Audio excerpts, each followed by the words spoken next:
Top quality और consistent performance के लिए सिर्फ सिल्वर पंप नाम याद रखना।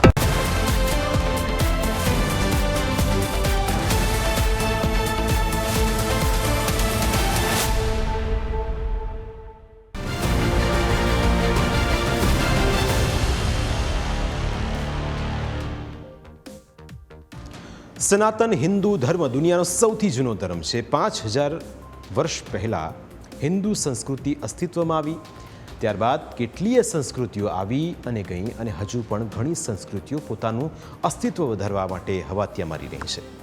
હિન્દુઓએ પોતાના ધર્મમાં જોડાવા માટે સક્રિય થઈ છે, પરંતુ હિન્દુ ધર્મની મહાનતા જુઓ કે જે લોકો લોભ લાલચથી બીજા ધર્મમાં જોડાયા હતા તેઓ પણ હવે પાછા પોતાના ધર્મમાં ઘર વાપસી કરી રહ્યા છે।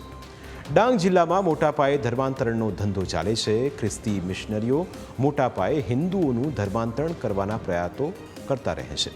તેમને લોભ લાલચ આપીને ખ્રિસ્તી ધર્મ અંગીકાર કરાવે છે, પરંતુ ખ્રિસ્તી ધર્મ અપનાવ્યા પછી તેમની હાલત પણ ખૂબ જ દયનીય બની જાય છે।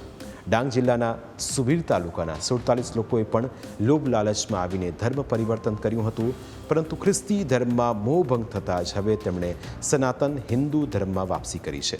સુરત જિલ્લાના માંગરોળમાં આવેલા પ્રસિદ્ધ જલેબી હનુમાન દાદાના મંદિરે એક વિશેષ કાર્યક્રમનું આયોજન કરવામાં આવ્યું, જેમાં ધર્મનો માર્ગ ભટકી ગયેલા 47 જેટલા આદિવાસી લોકોને ખ્રિસ્તી ધર્મ છોડીને પોતાના મૂળ હિન્દુ ધર્મમાં વાપસી કરી।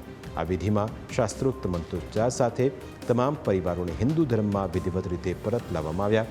આ ઘર વાપસી દરમિયાન આદિવાસી પરિવારોએ વ્યસન મુક્તિનો પણ સંકલ્પ લીધો।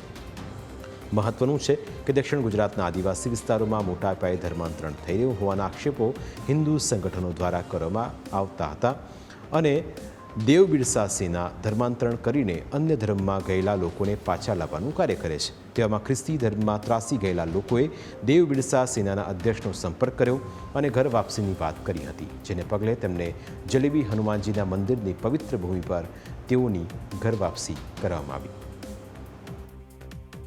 20 જેટલા પરિવાર જે પોતાની મૂળ પરંપરા, જે પોતાની મૂળ સંસ્કૃતિ, જે સનાતન સંસ્કૃતિ છે, એ કંઈક કારણોસર છોડીને જે ચર્ચમાં જતા હતા, જે એની પૂજા પદ્ધતિ બદલી નાખી હતી, એ લોકો ફરી પાછા એમને પોતાને ખબર પડી કે નહીં, અમારો જે સનાતની ધર્મ છે, જે અમારી મહાન પરંપરા છે, જે અમારી મહાન સંસ્કૃતિ છે, જે અમારા બાપ દાદાથી ચાલી આવેલી રીત રિવાજ, પૂજા પદ્ધતિ, સૂર્યદેવ, નાગદેવ, વાઘદેવ, હોળીદેવ, દિવાળીદેવ, એ જ અમારું મૂળ છે અને અમે મૂળ છોડીને જઈશું તો અમારો અસ્તિત્વ નાશ થઈ જાય, અસ્તિત્વનો નાશ થઈ જશે।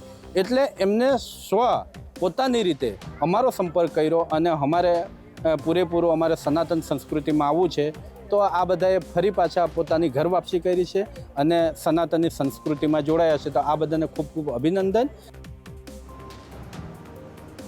ખ્રિસ્તી ધર્મ છોડીને હિન્દુ ધર્મમાં પાછા ફરનારા લોકોનું કહેવું છે કે ખ્રિસ્તી ધર્મ અપનાવ્યા પછી તેમને પૂર્વજોની પરંપરાઓનો અનુભવ થયો, કારણ કે મોટાભાગના કિસ્સાઓમાં કન્વર્ટ થયા પછી ઘણી સમસ્યાઓ સામે ઝઝૂમવું પડતું હોય છે। પોતાના પૂર્વજોનો ધર્મ હિન્દુ હોવાથી તેમને પોતાની પરંપરાઓનો અહેસાસ થવા લાગે છે। સમાજમાંથી છૂટા પડ્યા બાદ એકલતા અનુભવાય છે। ધર્મ બદલાયા પછી કેટલીક સરકારી યોજનાઓનો લાભ પણ બંધ થઈ જાય છે। એટલું જ નહીં, તેઓ પરંપરાગત તહેવારો, રીતિરિવાજો અને સંસ્કૃતિમાંથી અલગ થઈ જાય છે। નવા ખ્રિસ્તી સમુદાયમાં પણ જાતિવાદ અનુભવાય છે। કેટલાક કેસમાં માનસિક તણાવ અને અલગતાની લાગણી પણ અનુભવાય છે। આ બધી સમસ્યાઓ ભવિષ્યમાં અનુભવાશે તેવી આ ભોળા આદિવાસીઓએ કલ્પના કરી ન હતી, પરંતુ ધર્મ પરિવર્તન કર્યા પછી ધીમે ધીમે તેમને પસ્તાવો થવા લાગ્યો અને એટલે જ તેમણે ઘર વાપસી કરી હતી। પોયરાએ કીધું એટલે પછી મારે તો મેં પહેલાં બહુ જ બીમાર પડેલો, મારે એ ધર્મ હતો પણ મેં બીમાર પડેલો ત્યારે મારે તો કંઈ નહીં, મેં તો એવું કહેતો હતો કે મારું તો આ હિન્દુમાં જ ને એમ તો હિન્દુમાં જ એ કરી લેવું, પણ પેલા પોયરા કહેતો હતો નહીં, પપ્પા એમ કે મારે મમ્મી પપ્પા પેલા ગયેલા છે તો તે એમ કે હારા થઈ ગયા, તો મેં હો જાઉં તો મેં હો એમ કે હારો થઈ જાઉં, એટલે પછી મેં જતો હતો, પણ પેલા પોયરા આવો થઈ ગયો, મારો થઈ ગયો, એટલે પછી મેં પેલું છોડી દીધું ને એ ધર્મ અપનાવીએ.